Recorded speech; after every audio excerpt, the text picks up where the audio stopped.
Tu veux te spécialiser dans les locks fines? Bienvenue sur Mona Lisa Locks and Business. Nous, on a lancé notre propre marque de locks fines, Mona Lisa Locks, pensée pour les femmes afro-caribéennes et leur texture. Et aujourd'hui, on te partage tout ce qu'on aurait aimé savoir dès le départ pour que tu gagnes du temps, de l'argent et que tu deviennes une opticienne spécialisée dans les locks fines qui travaille excellemment et qui vend vraiment. L'idée de cet épisode m'est venue alors que j'étais dans une soirée avec une royale qui est devenue une amie. Et on a remarqué qu'il y avait beaucoup de personnes présentes qui avaient soit des micro-locks, soit des Mona Lisa Locks, parce qu'il y avait d'autres royales. Et elle m'a fait la réflexion, merde, il y a de plus en plus de personnes qui ont des micro-locks. Et quand elle m'a dit ça, bon, c'était une soirée, donc on n'a pas eu le temps d'échanger en profondeur dessus. Mais ça m'a tout de suite ramené à d'autres royales qui m'ont déjà fait cette réflexion, particulièrement quand elles rencontrent d'autres femmes avec des Mona Lisa Locks. C'est-à-dire qu'il y a une espèce de dualité. Elles sont ravies de rencontrer d'autres personnes qui ont les mêmes locks qu'elles, ce qui veut dire que ces personnes comprennent leur point de vue, comprennent leur choix.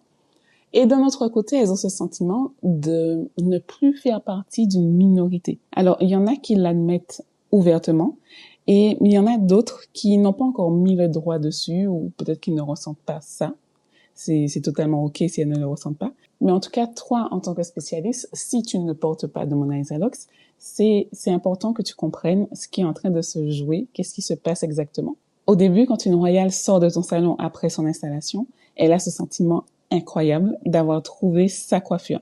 Pas une coiffure parmi tant d'autres, parce qu'elle en a déjà essayé d'autres auparavant, mais elle a vraiment trouvé sa signature, son signe distinctif. C'est-à-dire que sa version capillaire, elle l'a enfin trouvée. Quand elle marche dans la rue, quand elle se regarde dans le miroir, elle se sent enfin elle-même. Et quand une royale pose ses Mona Lisa Locks, elle a donc ce sentiment d'avoir enfin trouvé la coiffure de sa vie.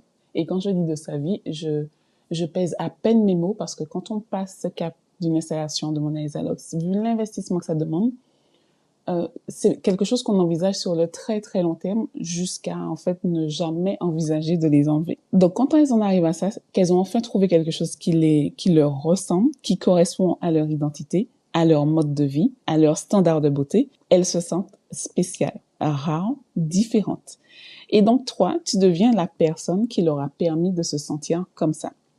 Mais bon, voilà, les mois passent et elles vont croiser d'autres femmes qui ont des Mona Lisa Locks ou quelque chose qui s'en rapproche. Et là, il y a quand même ce petit pincement qui arrive. Elles se disent, ah, je suis pas la seule, en fait. Et ça, ce sentiment dont on va parler aujourd'hui, on va voir pourquoi il apparaît, pourquoi est-ce que ça pique, en fait, pourquoi ça nous fait cet effet-là. Et surtout, pourquoi, toi, tu dois le prendre en compte et comment tu devrais réagir en tant que spécialiste Mona Lisa Locks. Alors, on va déjà parler de ce sentiment que moi, j'appelle le sentiment d'exclusivité. Quand ta royale a cette sensation d'être la seule à porter une coiffure, en tout cas à l'échelle de son entourage proche, quelquefois même élargi, il y a vraiment deux choses qui se passent. Déjà, elle se sent vue, pas juste parce qu'elle estime avoir une jolie coiffure, mais comme une personnalité à part entière, parce qu'elle a fait un choix que d'autres personnes n'ont pas osé ou n'ont même pas envisagé de faire à un moment ou à un autre. Parce que dans son entourage proche, encore une fois, ou même élargi, elle est sans doute la seule à avoir des Mona Lisa Locks. Donc, la seule à avoir cette coiffure. La deuxième chose, c'est qu'elle s'est appropriée le style. Du coup, les Mona Lisa Locks deviennent un petit bout de sa personnalité, de son identité. C'est un petit peu comme si elles avaient un bijou qui est rare, que peu de gens connaissent, que personne dans son entourage immédiat ne porte. Donc, elles vont savourer ce petit frisson, cette petite satisfaction quand on va leur demander, mais c'est quoi ce que tu as dans les cheveux? Ce sont des locks? Mais c'est joli, c'est petit, je n'avais jamais vu ça comme ça. Et ça renforce ce sentiment d'exclusivité. Je l'ai déjà dit plusieurs fois dans ce podcast, mais quand une royale sort de ton salon après une installation, elle repart avec plus qu'une coiffure. Elle repart avec la fierté d'avoir osé franchir un cap. Elle repart avec la conviction d'être unique. Elle repart avec une nouvelle confiance en elle parce que son image a été modifiée en fonction de son choix, de ce qu'elle voulait. Cette exclusivité qu'elle estime avoir crée un sentiment de valeur, que ce soit pour elle ou dans l'esprit collectif. Plus quelque chose est perçu comme rare, plus sa valeur augmente. Et ce que ça veut dire dans l'esprit de nos royales, étant donné que les Mona Lisa Locks sont rares, que c'est quelque chose que pas tout le monde peut se permettre de s'offrir. Elles y accordent une valeur financière, mais aussi une valeur émotionnelle qui est immense. Et toi, tu dois comprendre ça parce que ce sentiment-là devient une partie de son identité. Quand elle marche dans la rue, on lui demande ce que c'est. Quand elle se regarde le matin, elle se dit, ça y est, c'est moi, c'est mon style. Mes cheveux sont trop beaux, je suis trop belle. Oui, on se dit tout ça le matin quand on se regarde avec nos locks. Tout ça, ça alimente le fait que pour elles, les Mona Lisa Locks sont beaucoup plus qu'un look. C'est une affirmation d'elles-mêmes, de leur personnalité. Mais voilà, avec le temps, son entourage va remarquer qu'elle a des Mona Lisa Locks. Certaines personnes vont oser venir lui poser la question ouvertement. Certaines personnes vont noter ce que c'est ou aller chercher sur Instagram ou ailleurs ce que ça peut bien être. Simplement parce que, c'est beau, ça a quelque chose de mystérieux, ça a quelque chose d'élégant et que donc ça attire. Du coup, une amie va en parler à une autre. Quand elles vont se croiser dans la rue, peut-être qu'elles vont demander à ta royale le nom de la coiffure qu'elle porte, le nom de la personne qui leur a fait ses locks. Le problème, c'est que à ce moment-là, le cerveau de nos royales, de certaines de nos royales, en tout cas, avait classé cette coiffure dans la catégorie « ça me représente moi et moi seulement ». Donc, quand elles commencent à la voir sur d'autres personnes, elles ont presque l'impression qu'on leur a volé quelque chose, qu'on leur a pris ce côté unique qui leur appartenait à elles et à elles seules. Comme si leur signature, quelque chose qui est propre à elles-mêmes, devient une espèce de tampon en série. Et alors, certaines royales vont l'exprimer en rigolant. On dirait que maintenant, presque tout le monde a la même coiffure que moi. Mais parfois, derrière tout ça, il y a un vrai ressenti. Celui de se sentir moins unique. Bon, la vérité, c'est que l'unicité de la royale ne réside pas uniquement dans la coiffure. Elle tient dans la façon dont elle la porte, son allure, son énergie, son histoire avec ses cheveux. Et même si demain, il y a 100 personnes avec des Mona Lisa Locks dans sa ville ou dans son quartier, même à son travail, personne ne pourra avoir son vécu, son style, en global, son rayonnement avec Mona Lisa Locks. Et c'est là qu'il faut être honnête. En tant que royale, on aime que notre coiffure soit rare. Mais on aime aussi que les gens la remarquent et l'admirent. Et si personne ne l'adopte, ça reste rare. Et si c'est trop rare, ça devient invisible. C'est un paradoxe qui pique un petit peu parce qu'on veut bien être l'inspiration, mais on aimerait que ça reste notre exclusivité. Donc, d'un côté, elles aiment que leur coiffure soit rare, mais de l'autre, elles adorent les compliments, la reconnaissance, l'admiration, ce qui ne peut exister que si la coiffure gagne en visibilité. Alors, avec le temps, ce sentiment d'exclusivité peut changer parce qu'elle commence à croiser d'autres femmes avec des Mona Lisa Locks et elle accepte et il y a une connexion qui se fait entre les différentes royales. Et là, je vais aborder le sujet du biais de science. Tu sais, c'est comme quand tu achètes une nouvelle voiture et tu as l'impression que tout le monde autour de toi a cette voiture. Avant, tu ne la voyais quasiment pas et là, maintenant que tu l'as achetée, tu as l'impression que la population entière conduit la même voiture que toi. C'est quelque chose qui est juste lié à notre cerveau. C'est le biais de science. C'est-à-dire que quand quelque chose devient lié à notre identité, notre cerveau se met à le remarquer partout. Ça ne veut pas dire qu'il y en a plus qu'avant. Ça veut simplement dire que nous, on le voit beaucoup plus qu'avant. C'était déjà présent, mais notre cerveau ne nous faisait pas porter attention à ça.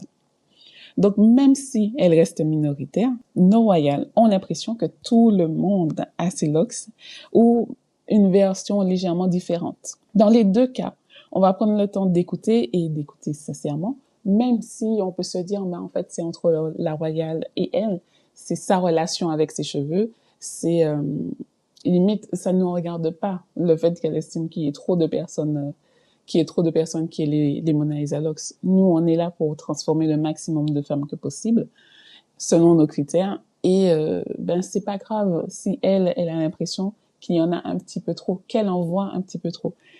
C'est une façon de voir les choses, mais en tout cas, c'est pas la manière dont nous, on voit les choses. Peut-être parce que nous-mêmes, on est porteuses de Mona Lisa Locks. Donc, on comprend ce sentiment d'exclusivité qu'on a envie d'avoir. Et dans tous les cas, je crois qu'on réagit vraiment de la même manière avec chacune de nos royales quand ce moment-là arrive. Si ce moment-là arrive, c'est-à-dire qu'on va vraiment écouter parce que c'est pas superficiel. C'est un ressenti qu'elle partage et étant donné que nous aussi on a eu ce ressenti, du coup on l'écoute avec attention. On va aussi valider ce ressenti. On comprend, ça peut piquer de voir d'autres femmes avec la même coiffure, de la même manière que ça pique quand on voit d'autres femmes avec la même robe que nous dans une soirée. on comprend totalement. Mais du coup, on va lui rappeler que sa singularité, ce qui fait qu'elle est unique, elle, ça ne réside pas seulement dans le fait qu'elle ait des locks, qu'elle ait des Mona Lisa locks, plus précisément, et que jamais deux royales ne pourront avoir les mêmes Mona Lisa locks, simplement parce que on a dû adapter l'installation en fonction de sa texture, de son volume, et aussi en fonction de la longueur de ses cheveux. Donc, l'unicité de la royale n'est pas dans sa coiffure. C'est vraiment dans la personne qui la porte. Et c'est à toi de l'aider à se reconnecter à ça. Parce que oui, ce qui la rend unique, ce n'est pas uniquement la technique des Mona Lisa locks, c'est son histoire, c'est son allure, son énergie, la relation qu'elle a avec ses Mona Lisa locks. Et ça, personne ne peut le copier. C'est-à-dire qu'on peut avoir 100 royales au même endroit, elles n'auront jamais les mêmes Mona Lisa locks. Donc, elles seront toujours uniques. On a des royales qui ont des styles différents avec leur Mona Lisa locks, rasées sur le côté, des couleurs particulières ou une coiffure qu'elles affectionnent particulièrement. Et ça aussi, ça participe à leur unicité. Donc, tu pourrais croire que tout ça, en fait, c'est un peu de la psychologie légère. Mais en vrai, c'est primordial. Même si c'est entre ta royale et elle-même, ça a de l'importance pour toi. Parce que ta royale, elle ne revient pas chez toi uniquement parce que tu fais correctement ton travail. Elle revient parce que tu lui donnes sans doute un sentiment qu'elle ne trouve pas ailleurs. Et ce sentiment, c'est quoi? C'est la fierté d'avoir fait le bon choix, la bonne technique avec la bonne personne. C'est la tranquillité de savoir qu'elle est une professionnelle qui la comprend. Et c'est le confort de sentir qu'elle est spéciale dans le regard que tu lui portes et dans l'accompagnement que tu lui donnes dans la relation qu'elle a avec toi. Je le répète, chaque royale, on les connaît individuellement, on connaît leur histoire parce qu'on a pris le temps de discuter avec elles et que chaque resserrage, en fait, chaque moment passé ensemble renforce ce sentiment. Et dans ces cas-là, quand cette relation a été établie, les royales font preuve de fidélité parce qu'elles savent qu'elles vivent quelque chose qui est différent avec toi. Elles parlent de toi avec gratitude autour d'elles, c'est-à-dire qu'elles sont ravies de te donner tes coordonnées. Tu deviens en fait leur anecdote préférée quand on leur demande « mais qui est-ce qui t'a fait cette coiffure? Qui est-ce qui t'a coiffé ?» C'est vraiment, elles sont limite attachées au fait qu'on reconnaisse que si elles ont ces locks-là, que c'est grâce à toi. Et puis, il faut quand même l'avouer, elles ont plus de facilité à accepter tes tarifs parce qu'elles associent ce prix-là à une valeur que tu leur apportes et qui va bien au-delà de la technique des Mona Lisa locks. Elles t'accordent une confiance qui est sur la durée et du coup, elles ne vont pas remettre en cause ta compétence et elles ne vont pas douter de ta légitimité. Et du coup, cette royale est fidèle à ton service et elle éprouve un certain attachement envers toi. Alors, retiens bien ceci. Oui, ça pique un peu quand ta royale voit d'autres femmes avec des Mona Lisa locks. Ça peut fissurer son sentiment d'exclusivité. Mais toi, ton rôle, c'est de leur rappeler que leur unicité ne disparaît pas. Parce que ce qui les rend uniques, ce n'est pas seulement leur Mona Lisa locks, c'est la manière dont elles les portent, c'est l'histoire qu'elles racontent avec et c'est la relation aussi authentique qu'elles ont construite avec toi. Et puis, je dis rien, mais le fait que les Mona Lisa locks se démocratisent, c'est aussi la preuve qu'elles avaient vu juste avant les autres. Si cet épisode t'a parlé, si tu t'es reconnu ou si ça t'a fait réfléchir, alors abonne-toi à Mona Lisa Locks & Business. Et si tu veux nous aider à faire rayonner cette vision de l'esprit, laisse-nous 5 étoiles et un avis. C'est peut-être un détail pour toi, mais pour nous, ça change tout. Et ça permet à d'autres femmes comme toi de découvrir ce podcast. Je te dis à bientôt. On se retrouve dans le prochain épisode.